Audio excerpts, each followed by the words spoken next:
Good evening students. भाई exercise 5.2 हमारी एक पेंडिंग में थी, जो मैंने आपको कहा था कि थर्ड चैप्टर के बाद कराएंगे, तो ये एक्सरसाइज छोड़ रही था। आज इसको कंप्लीट कर लेते हैं एक बार। तो उम्मीद करता हूँ आपने फिफ्थ चैप्टर बाकी रिवाइज कर लिया होगा आपका। तो एक बार देखो, इसमें आज हम पढ़ेंगे पोलर फॉर्म के बारे में। किसके बारे में पढ़ेंगे भी? पोलर फॉर्म के बारे में। पोलर फॉर्म आपकी क्या होती है? R cos theta plus iota sine theta. Clear? R अब बात आती है आर क्या होता है? आर होता है आपका मॉड्यूलस। आर क्या होता है भी आपका मॉड्यूलस। किसी कॉम्प्लेक्स नंबर का आपको पता है स्मॉल जेड से डिनोट करते हैं, तो जेड बार जेड का मोड लिख दो या फिर आर लिख दो।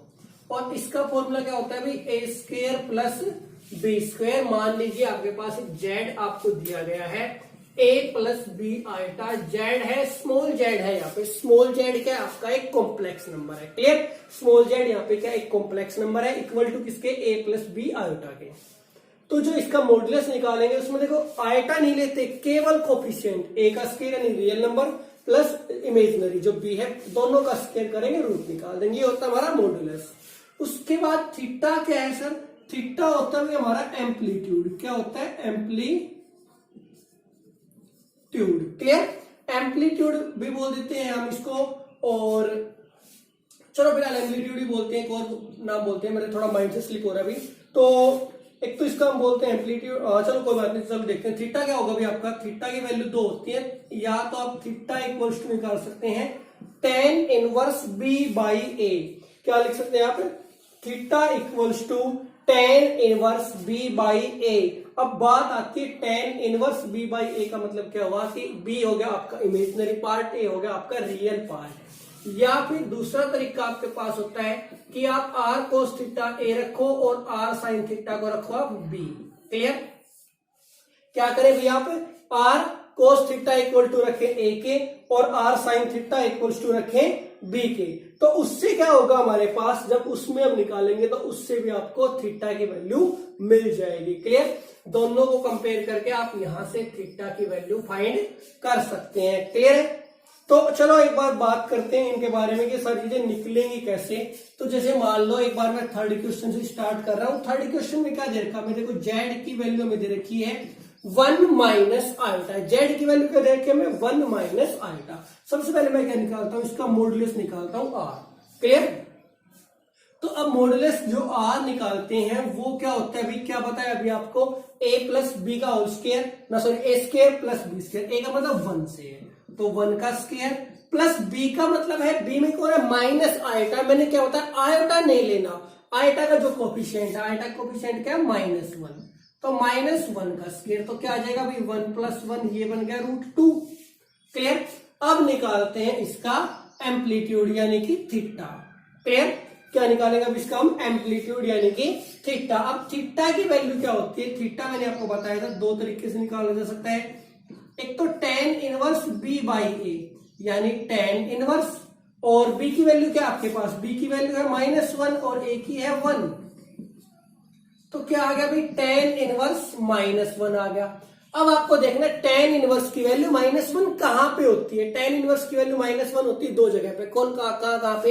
एक सेकंड क्वाड्रेंट में और एक फोर्थ में। तो अब आपको देखना है कि वैल्यू ये जो नेगेटिव हुई है वो कहां से हुई है। अब देखो कैसे देखोगे, मेन चीज ये है आपको ये कैसे पता लगेगा। तो देखो tan नेगेटिव तो आ गया, और tan नेगेटिव है दो जगह पे, एक सेकंड में और एक फोर्थ में। अब समस्या ये है कि आपको ये कैसे पता लगेगा कि थीटा की वैल्यू सेकंड क्वाड्रेंट में ले या फोर्थ में। तो आपको देखना पड़ेगा आपका ए और बी में से कौन नेगेटिव है। ए नेगेटिव है या बी नेगेटिव है। तो आप देखेंगे आपको पता लगेगा क्या नेगेटिव है? बी नेगेटिव है। देखो ऐसे लिख लिया करो, दो क्वाड्रेंट है ना, सेकंड और फोर्थ, ए और बी लिख दिया। अगर बी नेगेटिव है तो फोर्थ क्वाड्रेंट से है, और अगर ए नेगेटिव है तो सेकंड क्वाड्रेंट है। क्लियर? तो फोर्थ क्वाड्रेंट में होगा तो क्या लिख सकता हूं मैं इसको? tan इनवर्स, और आप इसको लिख सकते हो -tan पाई बाई 4। माइनस बाहर निकाल दो, tan inverse tan pi by 4, ये कैंसिल हो जाएगा। -π/4 वैल्यू आपके पास आ जाएगी। क्लियर? क्या वैल्यू आ जाएगी?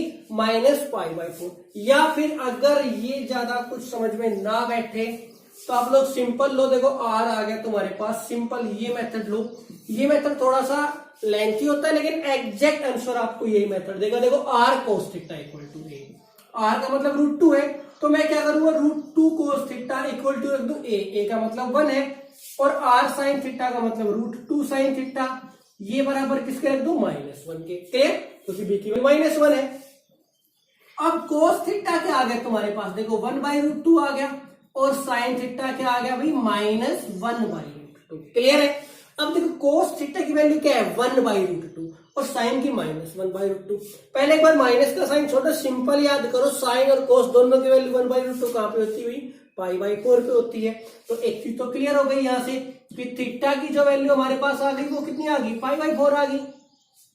अब बात आती है क्वाड्रेंट की। देखो cos पॉजिटिव और sin नेगेटिव, अब देखो कौन सा क्वाड्रेंट है, को जहां पे cos पॉजिटिव होता और cos और sin नेगेटिव होता, तो आप आंख बंद करके बता देंगे सर cos तो दो ही जगह पॉजिटिव होता है, एक फर्स्ट क्वाड्रेंट में एक फोर्थ में। फर्स्ट में तो सारे पॉजिटिव होते हैं, तो फर्स्ट का तो मतलब ही नहीं है, तो इसका मतलब cos पॉजिटिव और sin नेगेटिव है, तो कौन सा क्वाड्रेंट है, फोर्थ क्वाड्रेंट है। तो आप इसको लिखोगे या तो -π/4 या फिर 2 में से π/4 माइनस कर दो 7π/4। आंसर दोनों बिल्कुल ठीक है आपके, ये भी ठीक है और ये भी ठीक है। अब बात आती है इसको पोलर फॉर्म में कैसे लिखेंगे। पोलर फॉर्म बोलते हैं, दूसरा इसका नाम होता है मॉडुलस एम्पलीट्यूड फॉर्म। दूसरा नाम क्या होता है इसका, मॉडुलस एम्पलीट्यूड फॉर्म। तो पोलर फॉर्म में हम इसको क्या लिखेंगे भाई, दूसरा बोलते हैं भाई आर्ग्यूमेंट बोलते हैं इसको। देखो मैं कह रहा था मेरे माइंड से कुछ स्लिप हो रहा है, आर्ग्यूमेंट भी बोलते हैं इसको, ठीक है। एक एम्पलीट्यूड बोलते हैं, दूसरा हम इसको बोलते हैं आर्ग्यूमेंट। क्लियर, दोनों नाम आपके ठीक है, एम्पलीट्यूड बोल सकते हो, आर्ग्यूमेंट बोल सकते हो थीटा को। तो पोलर फॉर्म क्या होती है, आर का मतलब √2 हो गया, आर का मतलब क्या हो गया भाई √2 हो गया। कोस थीटा, थीटा क्या है -π/4 लिख देता हूं मैं, प्लस आयोटा साइन थीटा। देखो यही है ना R cos theta plus iota sine theta, R की वैल्यू √2 होगी, कोस -π/4 हो गया, प्लस आयोटा साइन, और यहां भी आपका -π/4 हो गया, और ये आपका आंसर। क्लियर, ये आपका आंसर, क्वेश्चन यहीं पे आपका खत्म। क्लियर, उम्मीद करता हूं सारा समझ में आ गया होगा। चलो बाकी प्रैक्टिस करोगे तो और आएगा। नेक्स्ट देखते हैं, क्वेश्चन नंबर आपका देखते हैं। नेक्स्ट देखो भाई क्वेश्चन नंबर 5, -1 आइटा। देखो जेड की वैल्यू इस बार हमें क्या दे दी भाई -1 आइटा दे दी। क्लियर, क्या दे दी -1 आइटा। सबसे पहले क्या करोगे तुम, आर निकालोगे। आर क्या होता है, वही सेम है यार, क्या होगा -1 का स्क्वायर और प्लस में -1 का स्क्वायर, तो 1 + 1 कितना हो गया √2 हो गया, 1 + 1 कितना हो गया √2 हो गया, आर मिल गया। अच्छा आर मिल गया, अब निकालते हैं इसका आर्ग्यूमेंट या एम्पलीट्यूड जिसे बोलते हैं, वो क्या आएगा भाई थीटा। थीटा के लिए क्या करते हैं हम, आर कोस थीटा, पहले क्या रखेंगे √2 cos theta equals to real part, real part का मतलब -1, फिर आर साइन थीटा यानी √2 sine theta equals to imaginary part यानी ये भी -1। अब कोस थीटा की वैल्यू क्या आ गई भाई -1/√2 आ गई, और साइन थीटा की वैल्यू ये भी -1/√2 आ गई।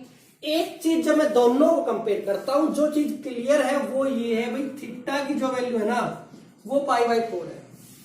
देखो क्योंकि कोस और साइन दोनों ही 1/√2 कहां पे होते हैं, π/4 पे होते हैं। लेकिन असली बात तो अभी बाकी है यार, कोस और साइन दोनों नेगेटिव। क्वाड्रेंट फटाफट बोलो, दोनों नेगेटिव कहां होते हैं, साइन और कोस दोनों नेगेटिव कहां पे होते हैं। सर ऐसा तो एक ही क्वाड्रेंट होता है, और कौन सा क्वाड्रेंट होता है, थर्ड क्वाड्रेंट होता है, जहां पे tan और कोट पॉजिटिव होते हैं। तो इसका मतलब थीटा की वैल्यू कौन से क्वाड्रेंट में है, थर्ड क्वाड्रेंट में। और थर्ड क्वाड्रेंट में जाने के लिए क्या करते हैं हम, theta equal to pi plus π/4। देखो थर्ड क्वाड्रेंट याद होगा ना आपको, यानी थोड़ा नीचे बनाओ, यहां देखो ये यहाँ पे पाई होता है, पाई में कुछ ऐड करते हैं थर्ड क्वाड्रेंट में, पाई में माइनस किया सेकंड क्वाड्रेंट में। क्लियर, ये आपका फर्स्ट होता है, सेकंड होता है, थर्ड होता है और फोर्थ क्वाड्रेंट होता है। क्लियर है, तो पाई प्लस π/4 का मतलब क्या आ गया, क्या वैल्यू आ गया आपके पास 3π/4 आ गई। सो पोलर फॉर्म में कन्वर्ट करेंगे क्या आ जाएगा भाई, आर का मतलब √2 कोस थीटा, थीटा का मतलब 3π/4 plus iota sine theta, theta का मतलब 3π/4। क्वेश्चन खत्म, डन। क्वेश्चन नंबर 6 पे आ जाओगे। देखो देखने बड़ा आसान सा क्वेश्चन है लेकिन उतना ही कॉम्प्लिकेटेड है। -3 दे दिया ओनली, क्या दे दिया, अकेला -3 दे दिया। अब सर अकेले -3 का क्या करें हम, या तो आइटा दिया ही नहीं, तो आइटा नहीं दिया तो प्लस में लिख दो 0 आइटा, प्लस में क्या लिख दें 0 आइटा, क्या बन गया भाई -3 प्लस 0 आइटा। अब निकालो आर क्या होता है -3 का स्क्वायर, ठीक है भाई, प्लस में 0 का स्क्वायर। अब 0 का स्क्वायर तो 0 रहना, -3 का स्क्वायर 9 का मतलब 3, क्या आ गया भाई आर की वैल्यू क्या आ गई 3 आ गई, आर की वैल्यू क्या आ गई तुम्हारे पास में 3 आ गई, क्लियर। अब आर की वैल्यू जब मेरे पास 3 आ गई तो अब क्या निकालेंगे R cos theta, R cos theta equal to real part के रखते हैं, आर का मतलब है 3, तो 3 cos theta equals to -3 and 3 sine theta equals to 0, clear. अब कोस थीटा की वैल्यू -3/3 सोल्व हो गया, आगे भी कोस थीटा बन गया -1 और इधर साइन थीटा क्या आ गया 0/3 और साइन थीटा क्या आ गया भाई 0 आ गया। अब साइन 0 है कोस 1 है, ऐसा कहां पे होता है 0 पे होता है। साइन 0 क्या होता है 0 होता है और कोस 0 क्या होता है 1 होता है, लेकिन कोस क्या आ गया -1 आ गया। अब एक बात बताओ मेरे को, यहां पे ये 0 है, अगर कोस की वैल्यू यहाँ पे 1 है, कोस की वैल्यू अगर यहाँ पे 1 है, यानी जहां x पॉजिटिव था वहां कोस भी पॉजिटिव है। अब कोस नेगेटिव कहां होगा जहां x नेगेटिव हो जाएगा, सीधी सी बात है कि नहीं। देखो बहुत सिंपल सी बात है यार कि यहाँ पे देखो x पॉजिटिव है ना तो कोस भी पॉजिटिव है, x वाले को आप x और कोस को आप सेम मान लो, देखो x कोस कोस x कोस कोस x इस तरह से ट्रीट करो, जहां x पॉजिटिव वहां कोस पॉजिटिव, क्लियर। जहां x नेगेटिव वहां कोस नेगेटिव। कोस पॉजिटिव कहां होता है फर्स्ट और फोर्थ क्वाड्रेंट में होता है, x पॉजिटिव नहीं होता है, इधर आते आपका क्या हो जाता है x नेगेटिव हो जाता है, इधर आते x नेगेटिव हो गया मतलब कोस नेगेटिव हो गया। ऐसी साइन का होता है, देखो साइन y के बराबर लेके चलते हैं, साइन किसके बराबर लेके चलते हैं y के, जहां y पॉजिटिव वहां साइन पॉजिटिव। ऊपर देखो y पॉजिटिव कहां होता है इस लाइन से ऊपर ऊपर, तो इस लाइन से ऊपर ऊपर कौन से क्वाड्रेंट है पहले दोनों है फर्स्ट और सेकंड, तो दोनों क्वाड्रेंट में साइन क्या है पॉजिटिव है। नीचे आती y नेगेटिव वहां साइन नेगेटिव होगा, क्लियर है। तो आप x एक्सिस को कोस मान सकते हो, y एक्सिस को आप साइन मान सकते हैं, क्लियर है भाई। एक्स एक्सिस को क्या मान लिया करो कोस मान लिया करो, वाई को साइन मान लिया करो, क्वाड्रेंट ना भी याद रहे तो भी सीधा हो जाएगा, क्लियर। अब देखो यहाँ पे अब कोस क्या आ गया नेगेटिव आ गया, कोस नेगेटिव आ गया तो मतलब कोस अपने कंफर्ट जोन से बाहर आ गया, इस तरफ आ गया। अब यहाँ पे 1 था तो इसके बिल्कुल सामने क्या होगा -1 होगा, तो थीटा की वैल्यू इसका मतलब क्या आ गई भाई पाई आ गई, थीटा की मतलब वैल्यू क्या आ गई पाई आ गई, थीटा की वैल्यू क्या आ गई पाई आ गई। पाई क्यों आ गई क्योंकि साइन पाई 0 होता है और कोस पाई -1 होता है। So answer is polar form is क्या आ जाएगी polar form 3 cos pi plus iota sine pi, question खत्म, यही आपका आंसर, क्लियर। अच्छा पोलर फॉर्म का मतलब होता है यहीं पे ही रखना है। अब एक बात बताओ मेरे को, ये हमारी एक कार्टेशियन फॉर्म, इसको बोलते हैं कार्टेशियन फॉर्म, क्या बोलते हैं इसको कार्टेशियन फॉर्म, ये होती है पोलर फॉर्म। तो एक ही क्वेश्चन है फॉर्म दोनों सेम है, अगर आप इसको आगे सोल्व करोगे ना तो ये मिल जाएगा आपको। जैसे करके देखो कोस पाई क्या होता है -1 होता है, कोस पाई क्या होता है -1, साइन पाई क्या होता है 0 होता है, तो अंदर क्या बच गया ओनली -1 बच गया, 3 से मल्टीप्लाई किया क्या आ गया -3 आ गया, क्वेश्चन खत्म, क्लियर है। तो इस तरह से आप लोगों को इस चीज को माइंड में रखना होगा भाई कि कौन सी वैल्यू कहां पर पॉजिटिव होती है और कहां पर आपकी वैल्यू नेगेटिव होती है, क्लियर है। तो मेन जो इंपॉर्टेंट हमारा कंसेप्ट इस चैप्टर में होगा वो क्या होगा कि हमें सिर्फ इस चीज का ध्यान रखना होगा कि कौन सी वैल्यू कहां पॉजिटिव है और कहां पर हमारी नेगेटिव है। क्वेश्चन नंबर 7 देखो क्या कह रहा है, जेड की वैल्यू हमें दे दी √3 प्लस आइटा दे दी, क्या दे दी भाई √3 प्लस आइटा दे दी। क्या करेंगे सबसे पहले जेड का मॉडुलस निकाल लो, आर क्या आ गया 3 का √3 का स्क्वायर 3 हो गया प्लस 1 का स्क्वायर क्या आ गया 2 आ गई वैल्यू, आर की वैल्यू क्या आ गई हमारे पास में 2 आ गई, क्लियर। देखो √3 का स्क्वायर किया 3 हो गया, आइटा का मतलब 1 का स्क्वायर किया 1 आ गया, तो 3 + 1 कितना हो गया 4 का रूट करेंगे 2 मिल गया।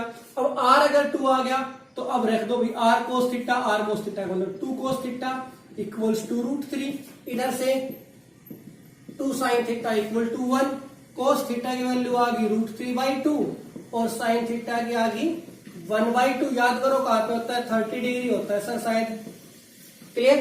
क्या वैल्यू आ गई, पाई बाई 6 आ गई। क्वाड्रेंट चेक करो, क्वाड्रेंट की जरूरत ही नहीं, दोनों पॉजिटिव है, दोनों पॉजिटिव कहाँ पे होते हैं, फर्स्ट क्वाड्रेंट में होते हैं। तो सीधा आ गया आंसर, आंसर क्या आ गया भाई, आर कोस थीटा, आर का मतलब 2 cos pi by 6 plus iota sine pi by 6। Question आपका खत्म हो चुका है। क्वेश्चन नंबर 8 देख लो, यहाँ पे क्या दे दिया, z equal to only iota दे दिया। अब आयटा दे दिया सर, रियल पार्ट ये नहीं तो छठे की तरह से कर दो, 0 प्लस कर दो, ठीक है, 0 प्लस आयटा कर दो। आर की वैल्यू क्या आ जाएगी, 0 का स्क्वायर प्लस में 1 का स्क्वायर, सोल्व किया 1 आ गया। तो भी क्या आ जाएगा, 0 नहीं 1। तो कोस थीटा इक्वल्स टू 0 और sine theta equals to 1। Clear. अब कोस थीटा की वैल्यू क्या आ गई तुम्हारे पास, 0 आ गई, और साइन थीटा की वैल्यू क्या आ गई, 1 आ गई। अब कोस थीटा 0 कहां पे होता है, साइन थीटा 1 कहां पे होता है, सीधी सी बात है सर। आंख बंद करके मेरे ख्याल से नींद में बता दो, अगर आपने 10th क्लास में ढंग से पढ़ रखा है तो, कि सर साइन थीटा तो 1 पाई बाई 2 पे होता है 90 पे, और वहीं पे कोस 90 0 होता है। तो वैल्यू क्या आ गई, आर क्या था, तो आ गया 1। तो क्या आ गया, 1 बार आ गया, कोस थीटा मतलब cos pi by 2 plus iota sine pi by 2। ये आपका क्वेश्चन, और इसी के साथ ही आपका एक्सरसाइज 5.2 खत्म। क्लियर। 5.3 आपको ऑलरेडी करा चुका हूं। मिसलेनियस हालांकि इसकी मैंने शायद छोड़ रखी, आई थिंक, ध्यान नहीं मेरे को, मैंने कराई या नहीं, कोई बात नहीं, अगर नहीं करा रखी तो करा देंगे फिर कभी, ठीक है भाई। तो चलो आज की इस क्लास को यहीं पे वाइंड अप करते हैं। एक्सरसाइज 5.2 आपकी यहीं पे ही समाप्त होती है। कल आपका नेक्स्ट चैप्टर स्टार्ट करेंगे, चैप्टर नंबर आपका 8 होगा भाई। 7 चैप्टर आपके कंप्लीट हो चुके हैं। चलो, अगर सारा कुछ अच्छा लगा हो तो क्लास को लाइक कर देना।